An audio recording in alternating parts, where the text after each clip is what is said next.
Good afternoon session. Welcome to all of you. And Secretary Shultz would like to say a few words. This is part of our series where we're saying we're on a hinge of history, and we examine different countries and different subjects. And this afternoon, we're going to talk about nuclear weapons and related issues. I might say we've been doing this all day, and it's a little scary, but you can all keep your seats. You'll be all right. Our chair is Elizabeth Tate Cornell. She is the Bert and Dee Dee McNerney Professor of Engineering in the School of Engineering. And she's also a professor in the Department of Management Science and Engineering and was its first dean. Her specialty is risk analysis. And if you want to learn about it, she has co-edited a book, and I'm going to read the title of the book.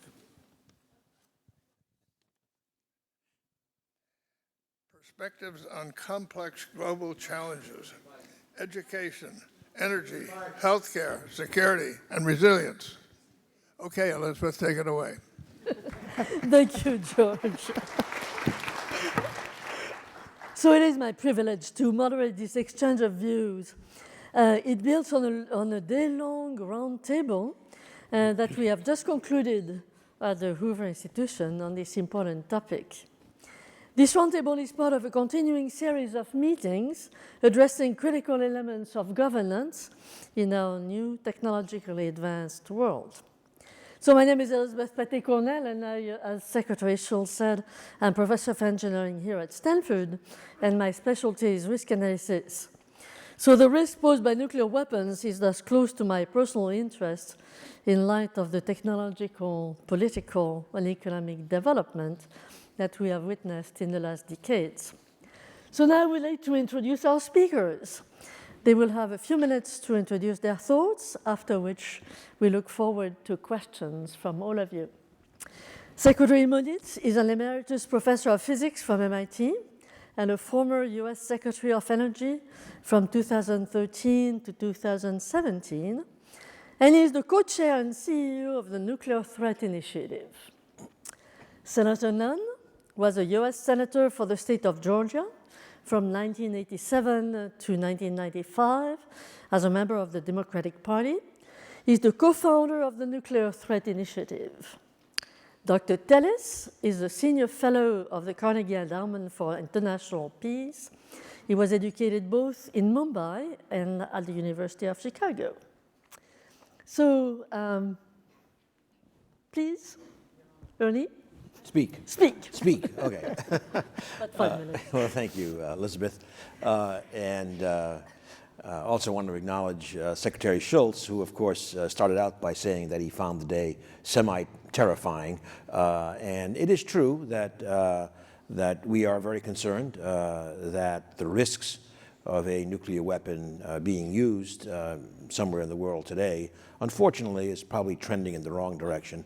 I'm not saying it's a high probability tomorrow, but still risks are probably higher than they have been since the Cuban Missile Crisis. So addressing these issues of nuclear weapons, and in particular in today's discussion, at least I will focus on non-proliferation, preventing the further spread of nuclear weapons, is certainly a very, very important and timely one.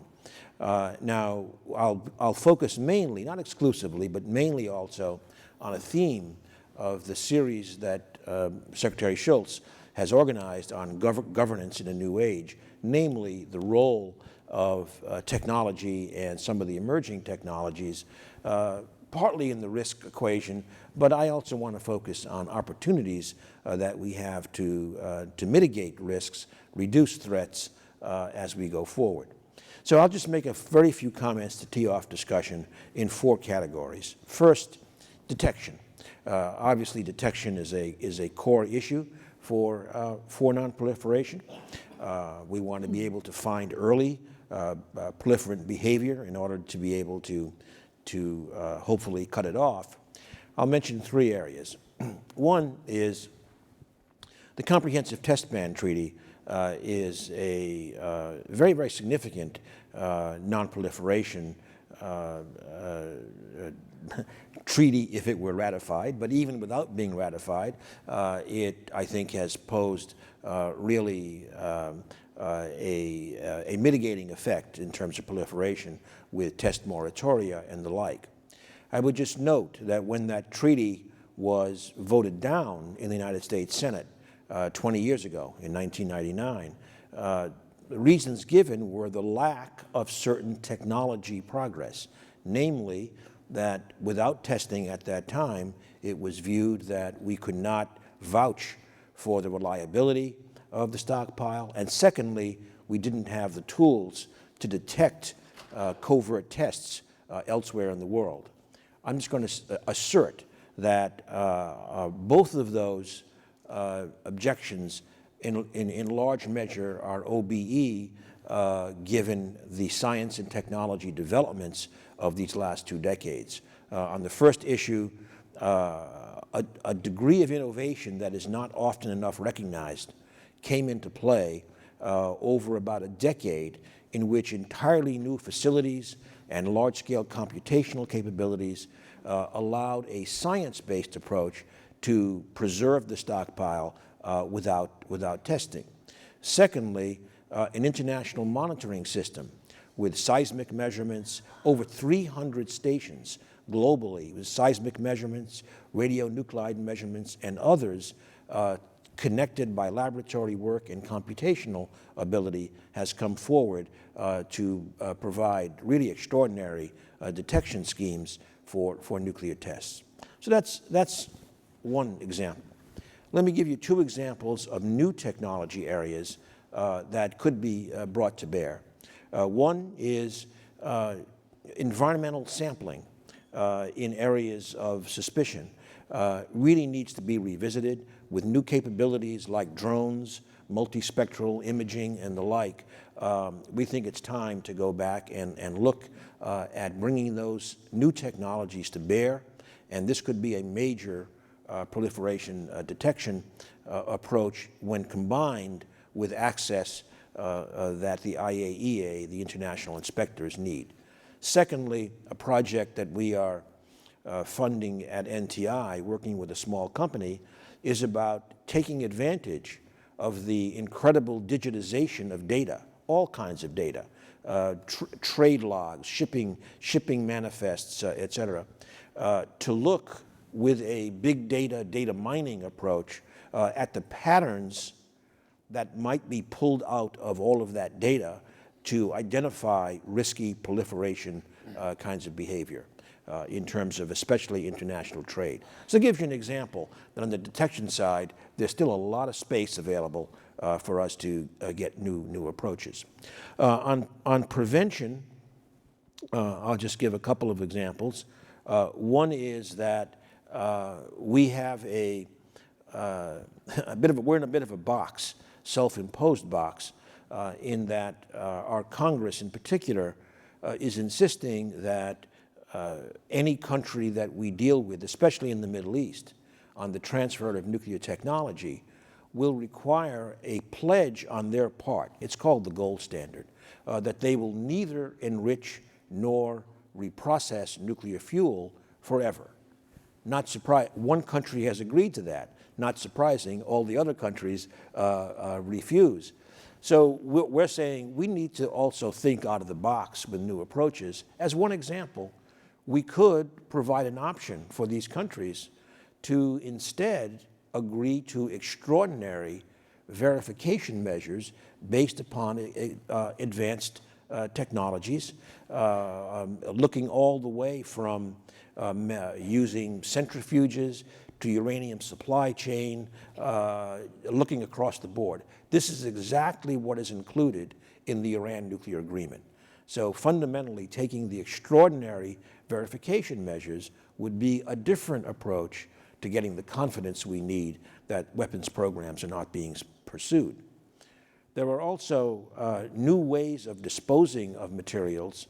For example, the National Academy of Sciences in the 1990s said that we should dispose of plutonium by either putting it in nuclear reactors or mixing it with high-level nuclear waste. Oh, and by the way, there was a third approach called drilling a very deep hole in hard rock, called boreholes. Well, it turns out the first two preferred approaches are now understood to be extremely expensive. The chair of that study just came out and said, we need to go back and look at these deep boreholes to get rid of plutonium from weapons programs. So that's, again, another kind of a science project that we need to do to provide a possible new basis for getting rid of weapons materials. On rollback, I'll just say that obviously there's a lot of discussion with North Korea about rolling back their nuclear program, denuclearization. I won't go into detail, just to say that one of the approaches that NTI has developed is a non-Lugar approach to North Korea denuclearization, and I'll just leave that as a teaser, and since Senator Nunn himself is here, we might be able to come back to that for a discussion. And finally, in the end, the big issue in terms of subnational threats, basically terrorists, possibly organized crime, would be for them to get access to the materials, the high-enriched uranium or the plutonium that one needs to make a nuclear explosive. And that is the hardest part, is getting the materials. So we've got to really protect it. We have had a lot of success in the last years in terms of removing such materials from about 20 countries, but we still have more than 20 left to go. And what we think now is a different approach, which we would call cooperative risk management, has to come forward, where we work with these countries in terms of their long-term security stewardship of these materials to make sure that they are not going into the wrong hands, while we hopefully eventually finish the task of frankly ridding these materials from any risk whatsoever by getting rid of them. So that's just a little bit of a smorgasbord, but hopefully it gives you the idea that we are facing a very serious challenge, but we also are at a time when we can use new technologies to our advantage as well to mitigate the risks. Thank you, Secretary Moniz. Senator Nunn. Well, I'm delighted to be here.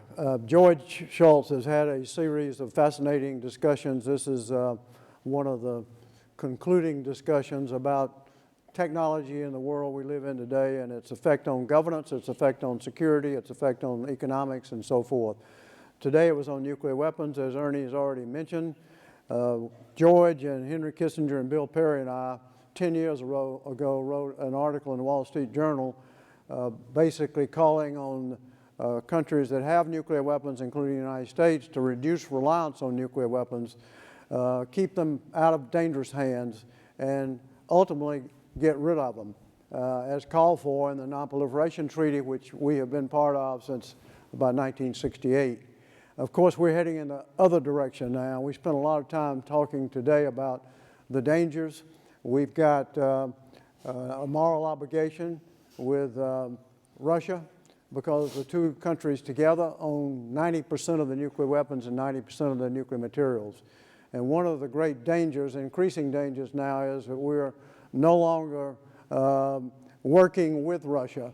We're basically rather antagonistic because of developments in the Middle East and because of developments in Ukraine and because of their interference in our elections a couple of years ago. Of course, from the Russians' point of view, they have all sorts of grievances against the United States and the West, including NATO expansion, including the Iraq War, including Libya, so forth, you name it. But no matter what your perspective, and I see it from the American point of view, if you put the grievances they have and the grievances we have together, the discord between our two countries makes the world a lot more dangerous.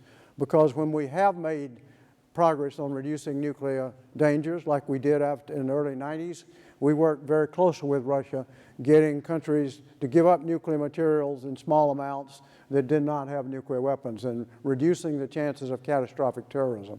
So my basic point is the world's gotten more dangerous because the United States and Russia have had a tremendous breach of trust.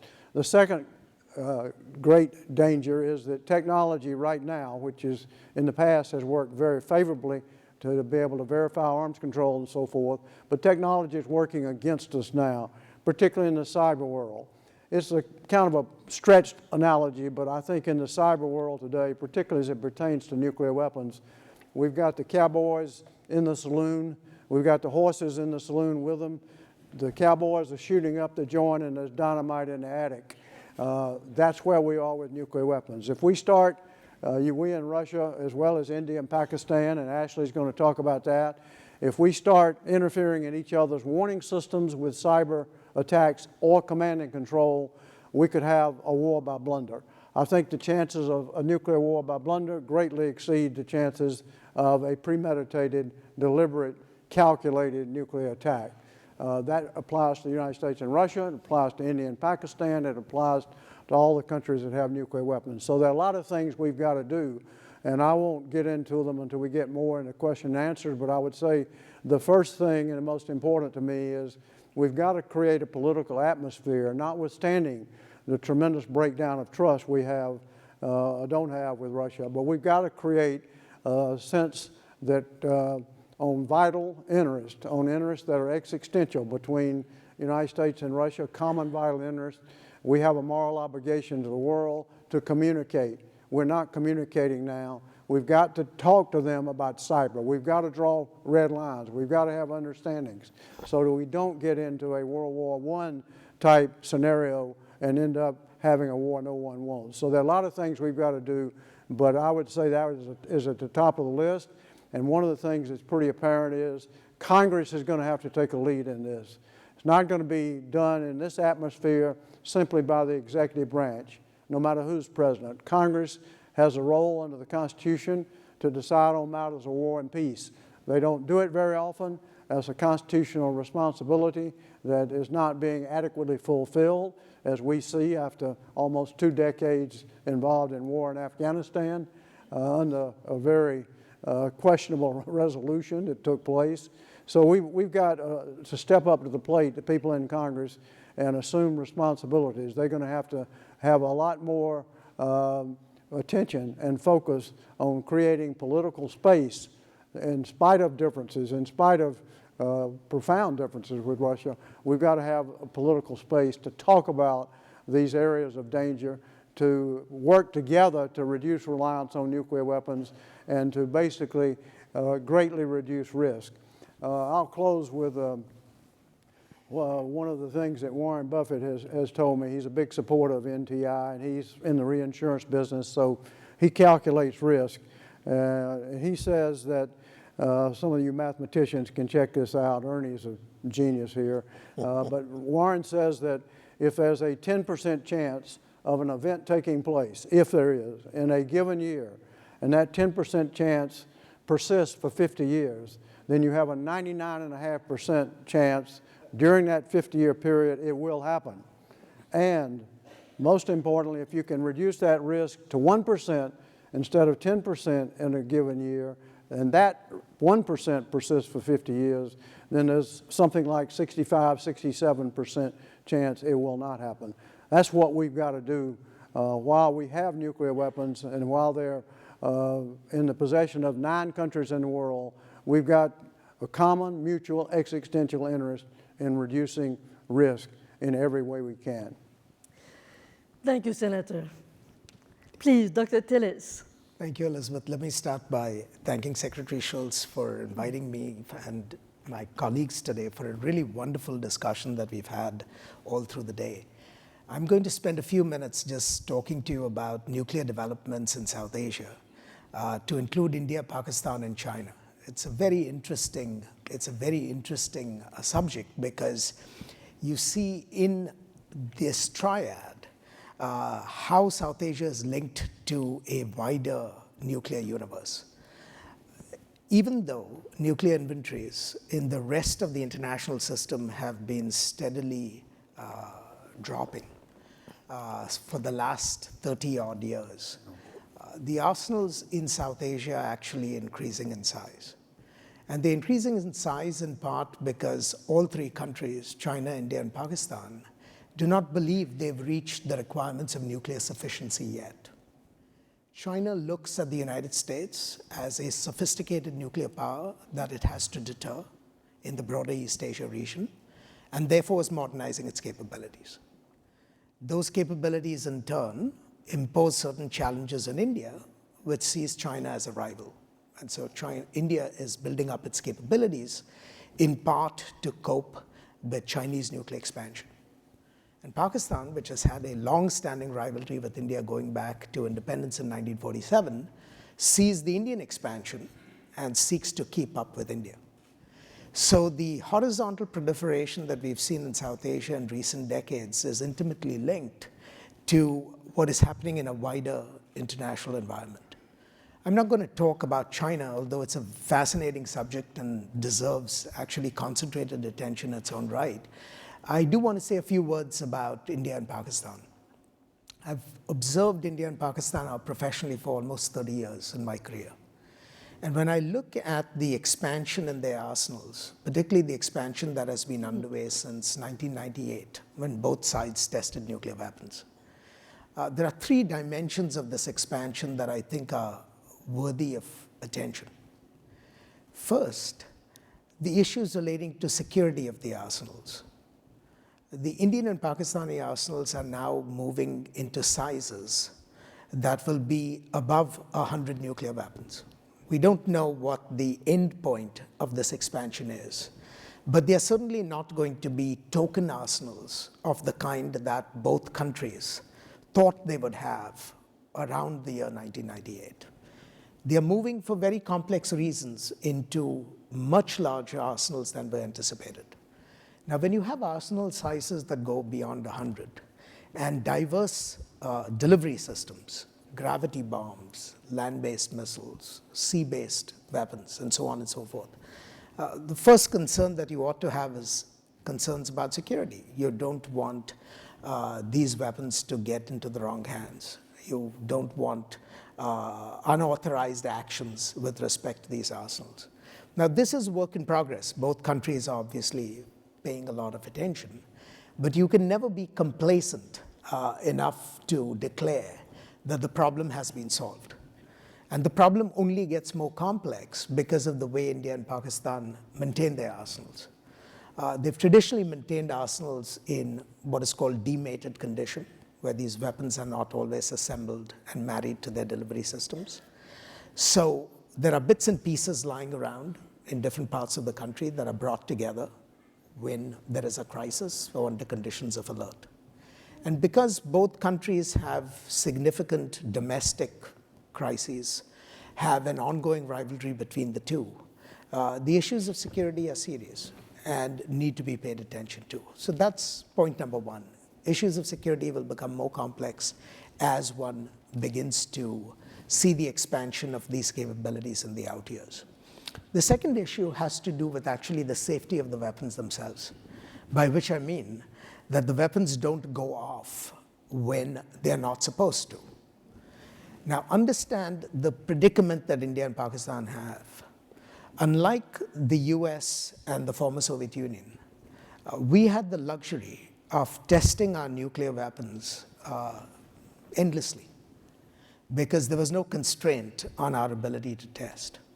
And some of those tests were, of course, designed in order to maximize yield or to maximize safety and so on and so forth. But we had the luxury of testing in order to make certain that our weapons were one-point safe. The Indians and Pakistanis live in a political universe where they cannot test at will without paying high political costs. And so they have to manage the safety of their devices through means that cannot be tested under all the circumstances that one could imagine nuclear weapons could find themselves in. So the issue of the safety of these weapons, especially once they are assembled and once they are married to delivery systems, is an issue that I don't think either these countries can be confident of or bystanders. So how India and Pakistan manage the safety of their devices, I think, is going to be an issue that both sides will be grappling with for quite some time to come. And then there's the third issue. we tried, the United States and the international community tried for over 40 years to prevent India and Pakistan from becoming nuclear weapons powers. That policy was well-intentioned and a lot of effort was put into it, but it finally failed because both countries, for their own reasons, decided to persist with their nuclear weapons programs. So the horse has, in a sense, left the barn. We can't get them to denuclearize at this point. But what we ought to do is focus our attention on making certain that these nuclear weapons are never used in order to issue threats, nuclear threats, and above all, that these weapons are never actually used. Because if they are used, of course the results would be catastrophic for the countries themselves, but it would also be extremely destabilizing for the international order, especially if nuclear use ends up being successful. And I use the word successful in quotation marks because one doesn't, successful nuclear use is not something one sort of aspires to. But if you get successful nuclear use in the sense that one country can use its nuclear weapons to achieve certain political aims, then I think that would be really subversive of international order because it would provide the wrong kind of example for aspiring nuclear powers with respect to proliferance that may come down the line.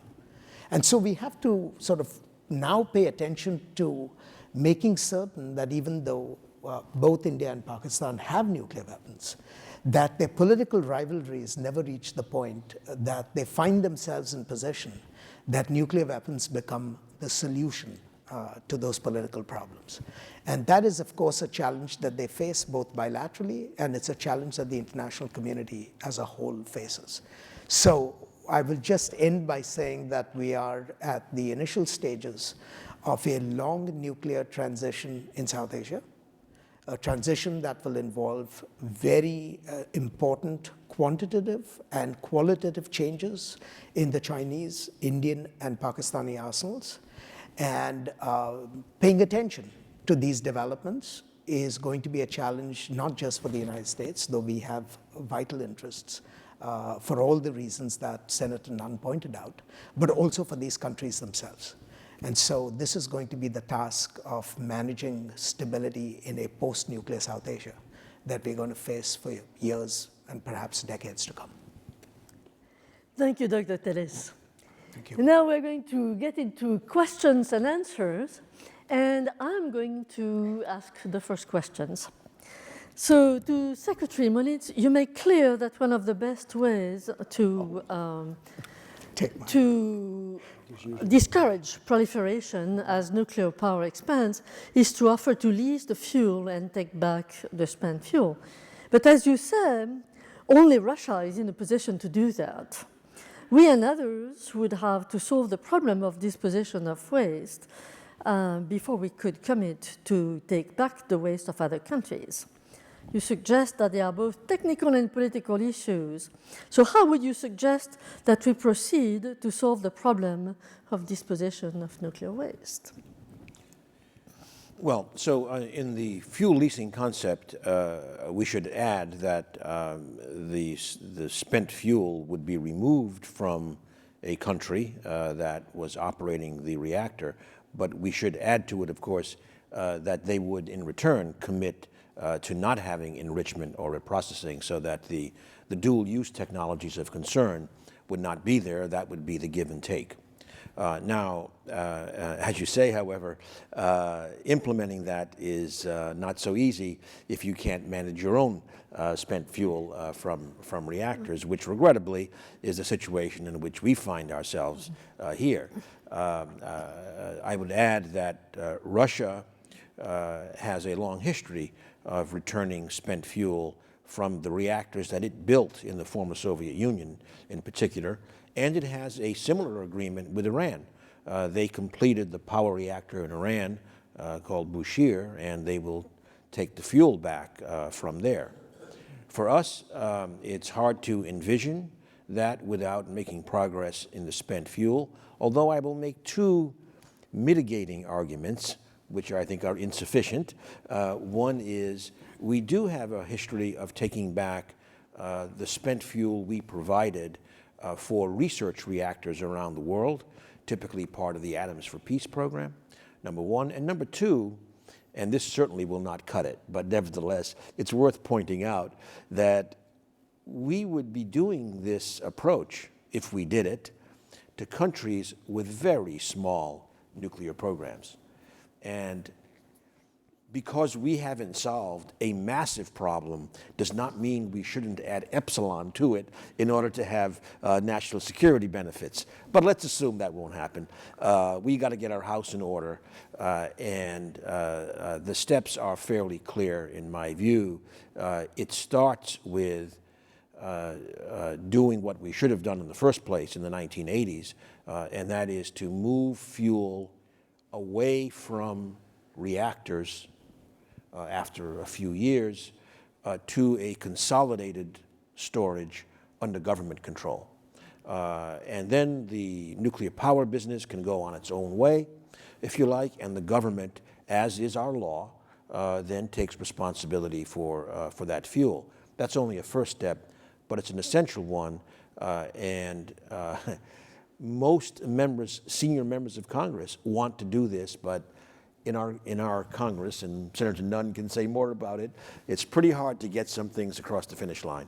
But I think the conclusion for this discussion is we should remember that not being able to solve our nuclear fuel problem, and by the way, in California, you will soon have only shut down reactors with spent fuel to be moved, but it actually impedes our freedom of action in national security. For example, in being able to manage this kind of a proliferation problem. Yep. Well, thank you. This is extremely important, I think. Now, to Senator, recent interactions with Russia in the nuclear field have involved the same groups of low-level scientists. And my question to you is, how can we raise the level of interaction with Russia to a genuine track 2 or even track 1.5 so as to increase the probability of a meaningful dialogue? Well, we're not going to trust Russia anytime soon, and they're not going to trust us. But we do have national technical means, satellites and other means to verify. And the area of verification is where technology really does help us. We've never entered into any arms control agreement with Russia based on pure trust. We've done it very carefully with the intelligence community coming over and testifying before Congress and helping the executive branch in the negotiation. And on ratification, Congress has always asked the question, can we verify and make sure this agreement is being complied with? And unless the answer is yes, we have a high level of confidence, then we simply do not get an agreement. I think in the future, treaties are going to be harder to negotiate because technology is changing so rapidly that by the time you have 3 or 4 years of negotiation on a treaty, and then you take a couple of years, if everything goes right, to get it ratified, you got 7 years of technological developments. I think we're going to have to visualize a process where we communicate on their fears, our fears, not just about nuclear, but also about some of the conventional dual-use weapons. And then we're going to have dialogue. And every now and then we're going to be able to break one out and get some kind of written agreement. But in the meantime, military-to-military discussions are enormously important, both in terms of crisis control and in terms of stability. Having our military talk to their military, for instance, about cyber, is enormously important. And it doesn't lend itself, in my view, to a written agreement, even short of a treaty.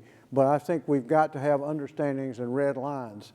In effect, I think the military people, if they're mandated by the presidents, the civilian leadership in both Russia and the United States, they can find ways to mitigate some of the risk in that regard. I also think if I had my preference of the most important thing that the two presidents could do, whether it's these two presidents or the next two in Russia and the United States, and that is to basically say to that military leaders, give us more decision time. We've got, let's just say hypothetically, 6, 7, 8, 10 minutes of decision time if there is a warning that we're under attack. And that's not a very long period of time. Let's just assume it's 5 or 6 minutes. We've got to find ways, and this is a larger question for the scientific community also, and the military community, and the intelligence community. We've got to find ways to move, let's assume 6 minutes. We've got to double that. I think if the two presidents said, give us 12 minutes, we need 12 minutes to make a decision about the fate of the world and the fate of our own country. And if we get to 12 minutes, let's get to 30 minutes, and then an hour, and then a day. Now, one way of doing that is to separate the warheads from the missiles so that you don't have them uploaded on what we call prompt launch. That would take an awful lot of deliberation, work, professional expertise. It wouldn't be easy. That's just one way, but there are probably other ways that people like Ernie, who are very, very steeped in the science, can look at and find ways. But if we don't reduce reliance on nuclear weapons in both U.S. and Russia, it's very hard for me to see how we remain as fortunate as we have over the last 50 years for the next 50 years. And that's what I think is so important. And this is where, in spite of the fact we don't trust each other, in spite of that fact, we do have a mutual stake in survival, and that's what we have to recognize now. Thank you, Senator. So, Dr. Tellis, I have one question for you. You suggest that the steady expansion of nuclear capabilities by India and Pakistan will continue for some time, driven by their internal perceptions of their strategic situation. So what forces and influences could contribute to a leveling off of the stockpiles of both countries?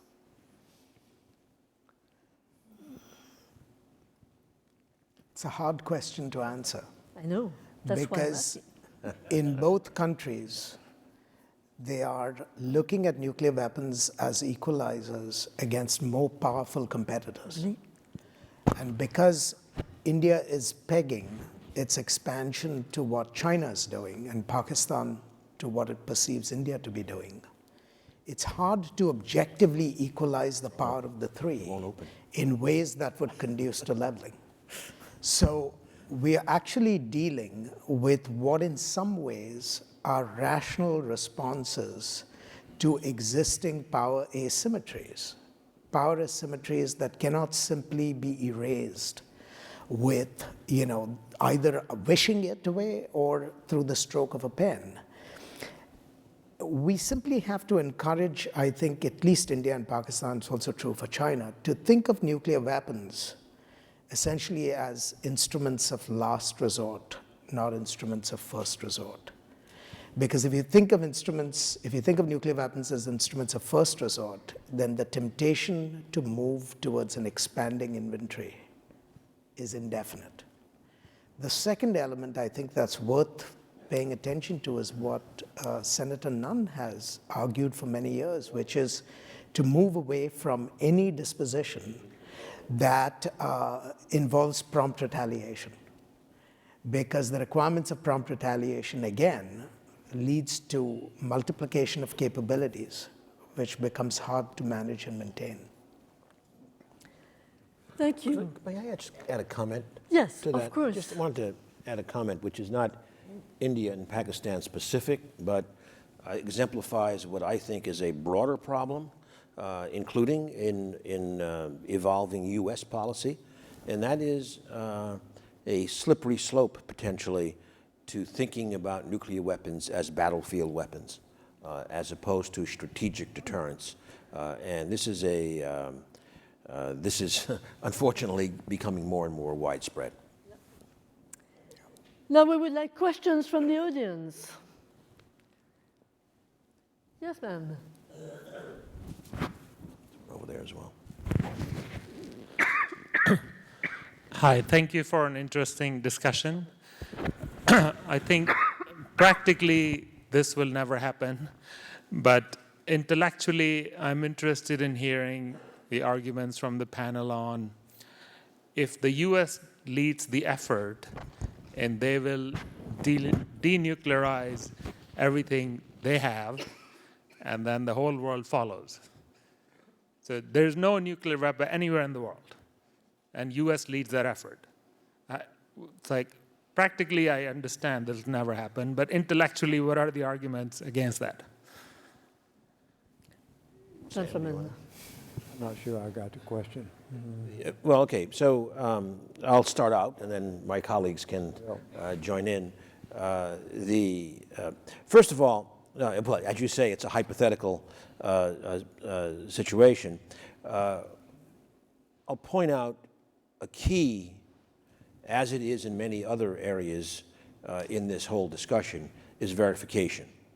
So you should say verifiably no nuclear weapons. That is unfortunately an important conditional. And I would just add to that, we might be seeing a world in which nuclear power is spreading to quite a few additional countries. Certainly one of the motivations there would be to have a carbon-free source of electricity and heat to address climate change. And without, I'm not accusing any country that starts a nuclear power program of wanting a weapons program, but once again, there needs to be verification. So that world of going to no nuclear weapons, and yet, in addition, perhaps, going to very high deployment of nuclear power will pose a very, very significant verification challenge. And I will say flat out, in my view, the current international safeguards agreements, without being supplemented, will not have the legs to provide that level of verification. So make it clear, at NTI, we believe heading to that world, that is the objective, with no nuclear weapons. We focus on a step-by-step approach to mitigate risk that a nuclear weapon will be used while going in that direction, while also building up the verification capabilities for that, to allow that world to exist. As one example, and then I'll stop. One example, we have an agreement with the U.S. Department of State and to organize a program that involves 25 countries. It's called, I always forget the acronym, what's IPNDV, the International Program for Nuclear Dismantlement Verification. I think I got it. And so this is bringing, including non-nuclear weapon states together to create the verification environment that could support the elimination of nuclear weapons. Thank you, Anish. Questions? Yes.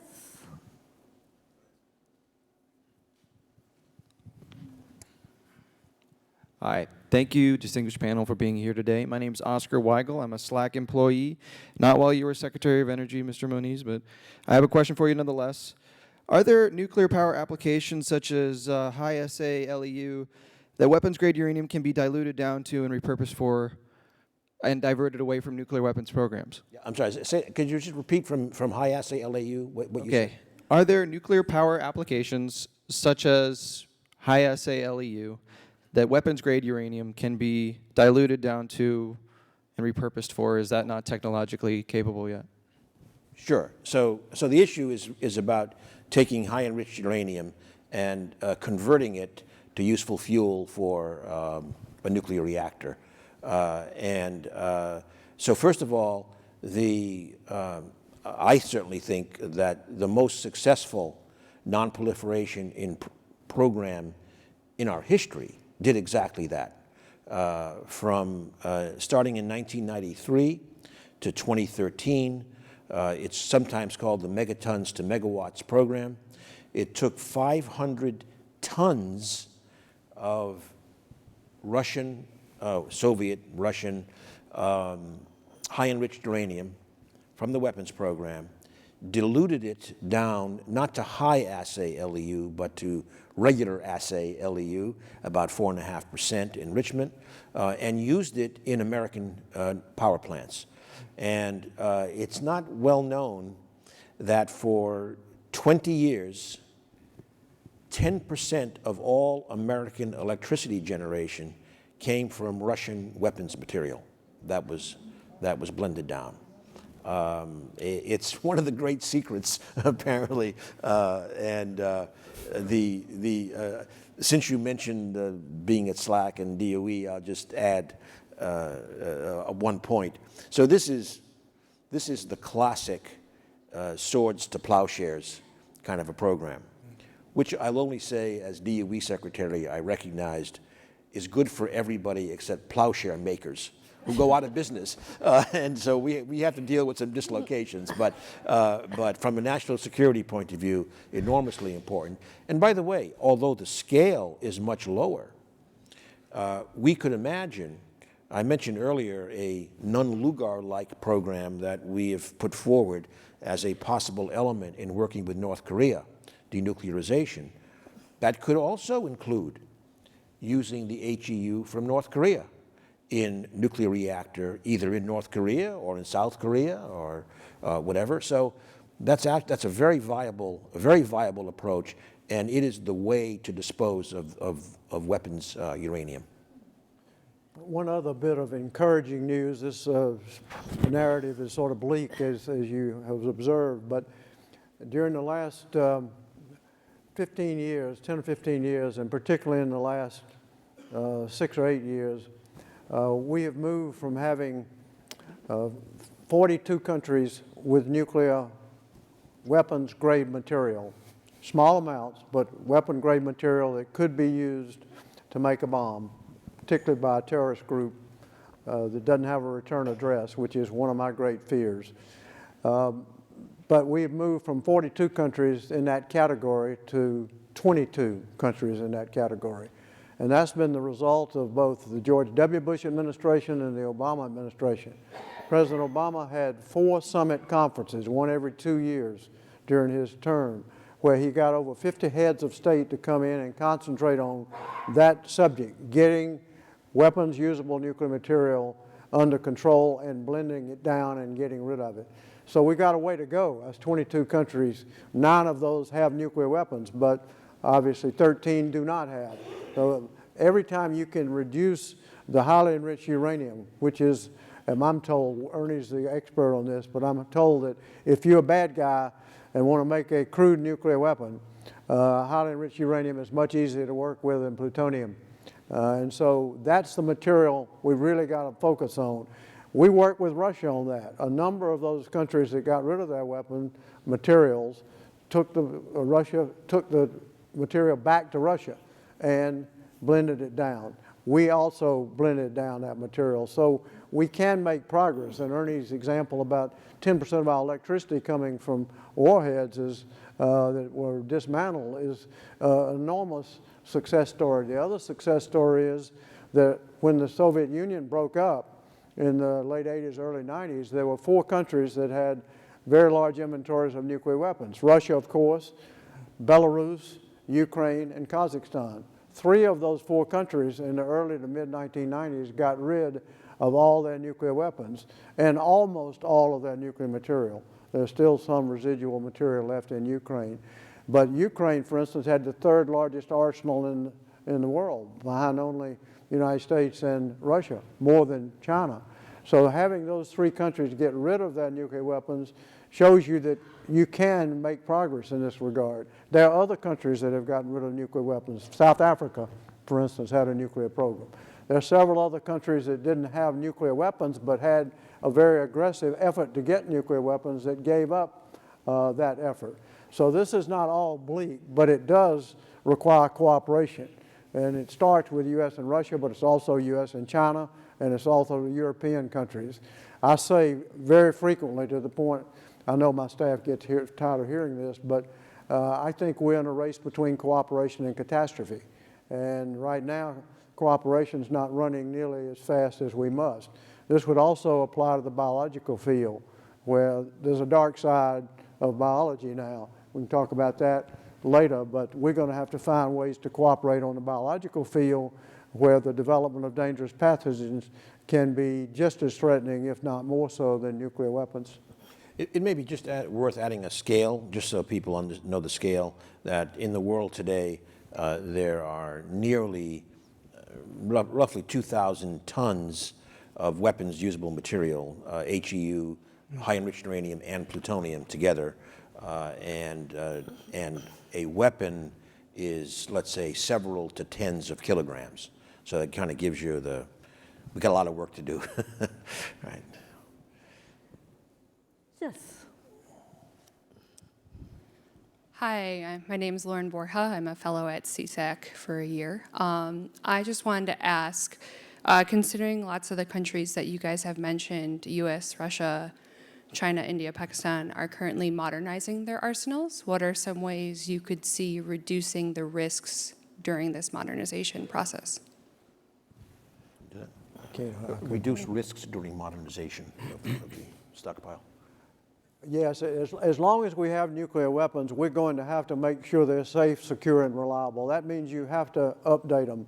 It doesn't mean you have to have new capacity in terms of the numbers of weapons, but it means you need to make sure that they are safe and they are secure and they are reliable. The way we go about it should be informed by arms control negotiations. We should, in my view, have continuous and sustained discussions with the Russians and eventually bilaterally at least with the Chinese. Now the Russian modernization program, and they're going very strong with new missiles and so forth. Our organization is doing a report on that, will be released very soon. But at this stage we are not informing this modernization programs with any kind of consideration of arms control, and I don't think nearly enough consideration of what we call nuclear stability. And certainly the Russians are not either. That's why we've got to sit down, not necessarily to get a treaty on every subject, but to have discussions and dialogue about where we're heading in terms of the new technologies and in terms, as I've already mentioned, of decision time. We can develop new and modern technologies that can make weapons safer, make it less likely you'll have any kind of accident and so forth. But we can also move in a direction that's highly destabilizing. One example I'll give you in that regard, we have our most survivable part of our nuclear deterrent is our submarine force. And survivability in this area is very, very important, not being susceptible to being wiped out on a first attack. So survivable weapons are enormously important.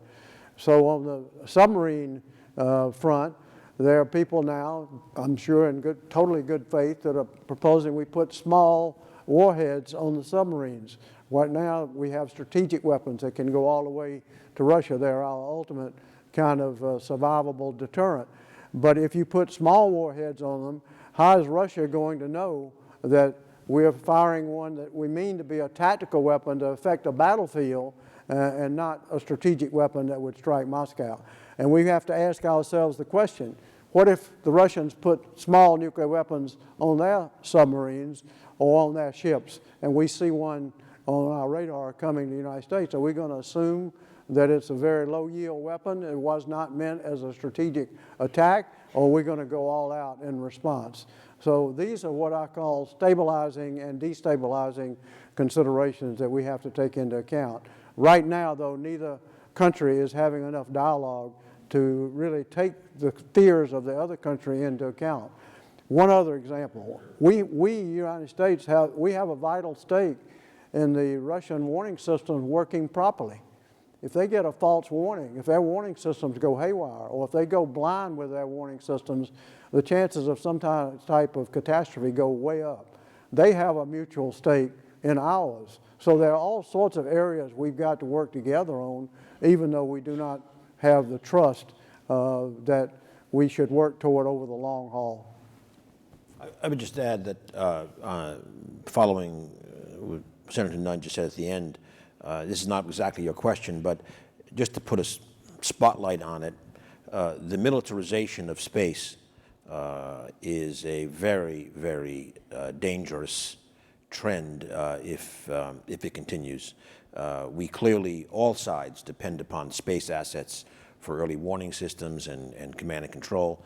Cybersecurity could be a one way to attack or kinetic.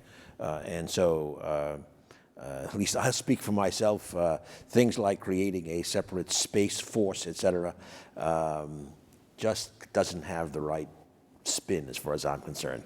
And there are no rules of the game, no norms in terms of satellite protection, et cetera, communication satellites for the military command and control, for example. So another big issue that we need to deal with.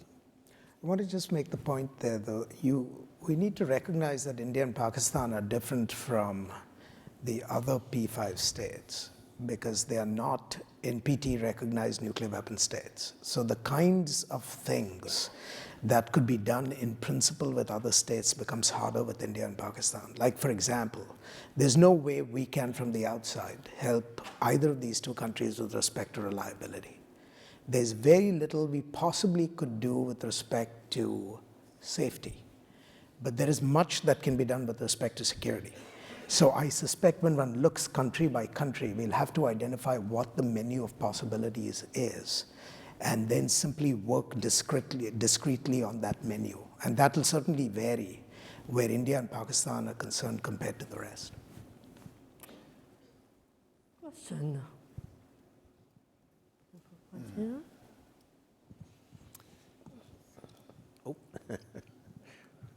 So, do you mind if I hand it over? So, as people who weren't alive during the Cold War grow to make up a larger and larger part of the American population, and even accede to positions which will be making nuclear policy, can you talk about how to make sure that nuclear weapons continue to be perceived as a persistent and credible threat, such that, I guess, innovation or kind of consideration of nuclear policy doesn't fade out of view?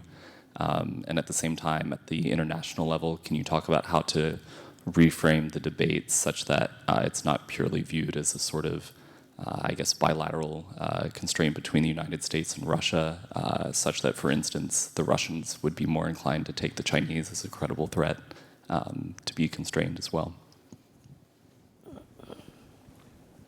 Well, okay, I'll start. The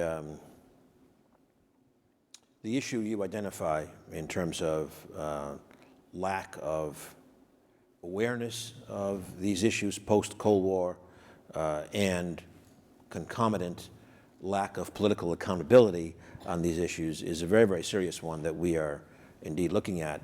Let me just say first that I don't know how many of you have read the book by your colleague here at Stanford, Bill Perry, the former Secretary of Defense. Bill, who unfortunately couldn't be here today, but he writes in this book that he was an analyst literally during the Cuban Missile Crisis, and then was part of the Department of Defense establishment during the Cold War. I think he would accept the term Cold Warrior, and then said, end of the Cold War, let out a big sigh of relief, and finally, and then he went into the Clinton administration, ultimately as Secretary of Defense, and thought, now I can do what I really want to do, which is dismantle the damn things. And now he is finding that, if anything, as we said earlier, risks are going the other way. And so Bill is making a big push himself, personally, to try to do educational work and try to reach younger people in terms of alerting them as to what the issues are. Now, we think, and be honest, at NTI, and I see some of my colleagues who are heavily engaged in this, we are looking to do more of a public education effort, particularly next year. Which it's a presidential election year. It's something NTI did back in 2004 in the election year. Not a political move, but trying to get these issues, at least at an appropriate level, in the political debate of next year. Because we did have a little snippet in one of the Democratic debates earlier, but no sustained focus at this time. So I think it's important that in approaching this, it's not a fear campaign. It's not duck and cover. It's about getting the things that Senator Nunn discussed earlier, getting back to proactive, constructive diplomacy, where diplomacy includes military-to-military interactions and certainly diplomat-to-diplomat discussions and scientist-to-scientist discussions across the board, constructive engagement to manage and reduce risks. And so that's what we're trying to capture in this coming year, especially. And if you have some good suggestions for reaching your cohort, we would be much appreciative of that. Did you have a second question? I've forgotten. Was that?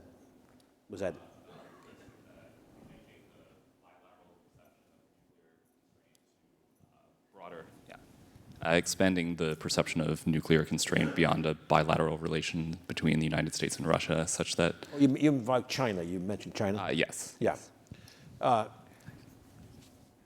Well, as Senator Nunn said, the U.S. and Russia together have over roughly 92%, we estimate, of the world's nuclear weapons. So that, that does tend to focus the mind in terms of where particular bilateral discussions have to occur. This is not to say that we should ignore China, or in fact, Ashley has certainly talked about that. But we have to understand that their stockpile is less than a factor of 10 smaller than either of those of the United States and Russia. So we need to start addressing them, those issues. And China, like the United States and Russia, is very advanced now in developing new delivery systems like hypersonic glide vehicles, et cetera, partly because, frankly, they have to make sure with a smaller arsenal that they are able to evade missile defenses and the like. On the other hand, and at least for the aficionados, we have had in the U.S.-Russia discussion lots of invoking of China as a needed third party in those discussions. That included the abandonment of the Intermediate Nuclear Forces Treaty, for example, recently. That is a red herring. In my view, it is nothing but the excuse of somebody who wants to get out of something in the U.S.-Russia relation. It's not saying we shouldn't be talking to China about these issues. We need to get, in fact, the P5 much more involved and moving away from the strictly bilateral channel. But we have to remember there's huge asymmetries, and those discussions are quite different in nature. Let me mention another subject, but let me mention an area where citizens can get involved, and that is the dirty bomb area. A dirty bomb is a radiological weapon that does not detonate like a nuclear explosion. It's basically radiological material dispersed by a conventional explosion. Now, there's some types of material that, if you explode a dirty bomb, would penetrate into walls, bricks, wood, that would take years to remove. Cesium-137 is one of those radiological materials. We have cesium-137 in hospitals all over the country, and they're in, that material is in blood irradiators. And blood irradiation, purifying blood before someone gets a transfusion, is absolutely essential. So it's a medical necessity. Now we have new technology, and this is where new technology can help, X-ray technology that does not have that radiological material. So one of the things our organization is doing in connection with state governments and hospitals is trying to inform hospitals that they have a choice. They can substitute X-ray technology for the radiological material with cesium-137 and tremendously reduce the risk to the hospital, to the patients, or to the whole city if that material was stolen or if it was blown up on site. Now, California has got a lot of those in hospital, a lot of those blood irradiators. The good news is Governor Brown started a program when he was in office that really is working to get get that switch to new technology. New York City, our organizations work directly with New York City Public Health Department. They have now signed up most of the hospitals that have cesium-137 irradiators to switch over. Emory University in Atlanta has switched over. A couple of countries in Europe that have switched completely. So there are ways we can move, and this is where I think education makes a big difference.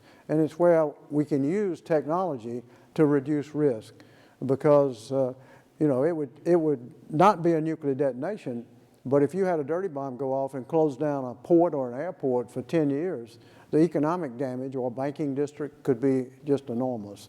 So we can make progress on this, and part of the progress has got to be made by an alert citizenry and an educational process. Sam, I thought I had set you up to say that it's not making China more like us, it's making us more like China. I don't remember all my lines. You said that earlier. Gentleman here has a question.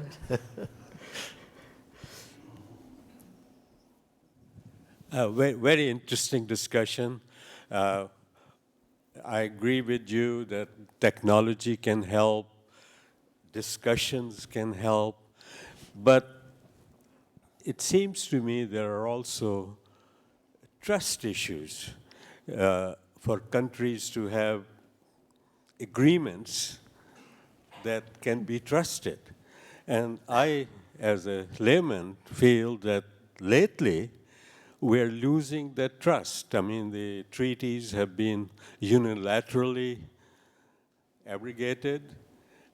Is that not very important, or do we need to go back and work on that harder? Do you want to take I this? think there are two dimensions to that. One is the need, and it's also partly response to the question that was asked earlier. One is the continuing need for US leadership in international affairs. And by leadership, I don't mean throwing one's weight around, but responsible leadership that upholds certain norms where we become the example of what we preach. If we assume that the outcomes that we are seeking will be produced simply by laissez-faire methods in an international marketplace, I think it's going to be a very costly experiment. So the question is, what can the United States do at the interstate level in particular? And I think we have to look at ourselves and start. The second, as you pointed out, is not simply actions, but also norms that go beyond sort of legal instruments and so on and so forth. And I would argue that we've not exactly done the best job in recent years. So I would turn the spotlight on ourselves and ask about what is it that we need to change. And to my mind, I see leadership in a whole range of issues, of which the nuclear is just one, right? You have the economy, you have the whole question of global trade, you have the question of development, international institutions.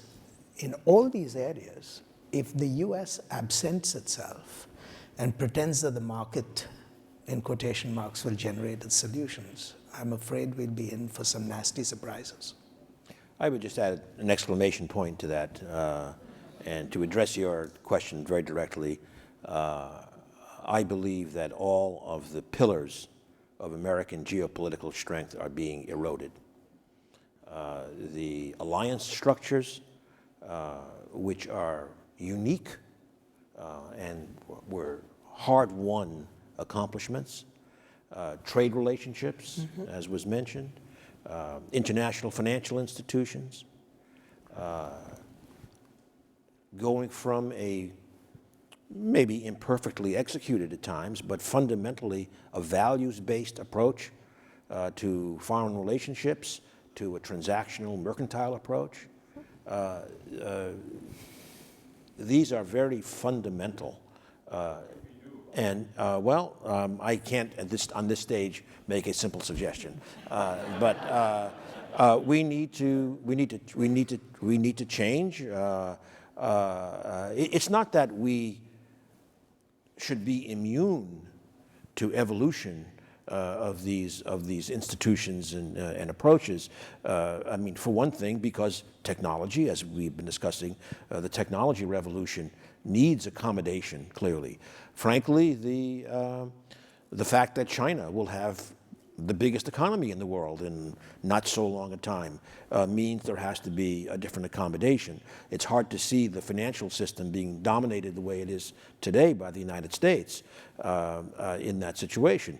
But we should be evolving that to take into account these trends and not stick our head in the sand or do these other actions. Frankly, the kinds of steps we need to take are exactly those for which we need our allies. And we are making it more difficult. So there's not really a systematic way of pulling all these things together at the moment. We really need to pull that together with some urgency. And because of the lack of trust you referred to, the fact is it's not going to be an immediate remedy. It will take time to earn back that trust. I'm afraid we might run out of time, so this will be the last question, ma'am. Thank you to all of you for your leadership in this field. I have a question for Senator Nunn. You had mentioned that you thought Congress was going to have to take a leadership role in this area. Who? What was the question? The issue of Congress taking a leadership role and who in Congress could do it. Yeah. Well, I think it has to start with the leaders of Congress. We had an arms control observer group that was formed, Senator Stevens and I, this was back when George Shultz was Secretary of State. We went to the leaders and just proposed that we have a more actively involved group of senators that would monitor what was happening in arms control between then Soviet Union and the United States. And the leaders really took us up on it. And Senator Dole and Senator Byrd, Republican and Democratic leaders, appointed an arms control observer group. We spent the next 2 years basically meeting with the Secretary of State, meeting with the Secretary of Defense, going to Geneva for the negotiations, sitting in with some of the negotiations with the Russians, getting to know our negotiators. That was during the INF, Intermediate Nuclear Forces negotiation. So the result of it was when that treaty was completed, we knew almost as much about it as the executive branch, and it got through very readily with a lot of support. That's the one that's just been counseled now, which it needed updating and it needed, compliance work, definitely because the Russians were, I think, violating the treaty. But it could have been saved. That's the kind of cooperation that we have to have. Now what we are proposing, Ernie and I have proposed this in a recent Foreign Affairs article, is that we create something like that now that would be appointed by the leaders of the House and Senate, that would be a liaison group to work on 3 subjects. NATO, which, as Ernie said, the alliance is under a great deal of pressure now, a lot of distrust. NATO, nuclear weapons, and Russia. As I mentioned, we've got to create the political space so that people can talk to the Russians and with the Russians about these crucial issues, even though we have so many disagreements with them. And so that kind of group would be responsible for coordinating with the executive branch, not simply on treaties, but on the broad subject of how we repair the alliance, how we go about nuclear modernization, as we said before. So we emphasize safe, secure, and reliable, but not destabilizing ways of modernizing, and also working on the whole question of Russia, U.S.-Russia. So it has to start with the leadership. Committee chairs in the past perhaps could have taken the lead in doing this. Today, the committee chairs have been weakened. You can debate whether that's a good thing or a bad thing, but the power resides in the leadership, and I think it has to be a combination of leadership appointed, but committee chairs and ranking members. And one of the essential things is it would get Republicans and Democrats exposed to the same set of information from the executive branch. And that kind of group could also help hold the State Department and Defense Department accountable so that they know that they're being given adequate oversight. I bet you I met with George Shultz at least 5 or 6 times in his office one-on-one during that period of time. We had all sorts of liaison with the State Department and with the Defense Department. That's a missing element now. We simply don't have that. And in my view, Congress is not fulfilling its constitutional role and responsibilities, either under the War Powers Declaration of War constitutional provision or under the treaty ratification. And I think this is a big gap in our constitutional system at the moment. As a result of what Sam was describing, the INF Treaty was ratified 93-5. So they knew what was going on and very well informed. So it was a good thing. In the Reagan period, we had a motto: if you want me with you on the landing, include me in the takeoff. So this group... That was with a Republican president, a Republican Secretary of State, and a Democratic Senate. Right. Well, I wish to thank all of you for attending these very important presentations, and join me thanking our panelists. Thank you. Ashley, good to see you. Now, the authors and the roundtable discussions may now wish to join students and other audience members here outside for an informal pizza reception in the Tradle building. It's a pleasure to be with you.